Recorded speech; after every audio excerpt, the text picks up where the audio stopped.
Sali Berisha është zgjedhur zëvendës presidenti i CDI-s, unionit më të madh të 115 partive të qendrës së djathtë në botë, që miratoi rezolutën e 5 për situatën politike në vend. Nga Sao Paulo, ku prej 2 ditë zhvillon punimet asambleja e CDI-s, Berisha foli me shqetësim për lidhjet e qeverisë me kartelet e drogës, si dhe ndikimin që kanë për emrimet politike, gjyqësore dhe policore.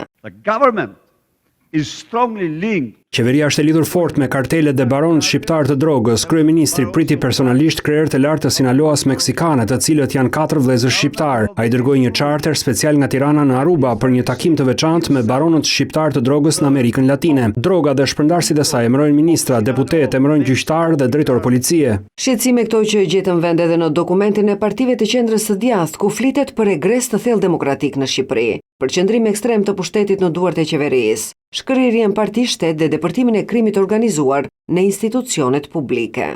Rezoluta thekson gjithashtu se zgjedhjet e 11 majit sipas OSBE Odirit u karakterizuan nga keqpërdorimi masiv i burimeve publike, blerje votash, intimidim dhe drejtësi kolektive, duke e cënuar garën e lirë dhe të ndershme. Në dokument 115 partitë e qendrës së djathtë bëjnë thirrje BE-s dhe SBA-ve që procesi i integrimit të Shqipërisë të kushtëzohet me progres të matshëm në sundimin e ligjit, luftën kundër korrupsionit dhe integritetit zgjedhor, si dhe kërkohet mbështetje për krijimin e një qeverie teknike që garanton zgjedhje të besueshme.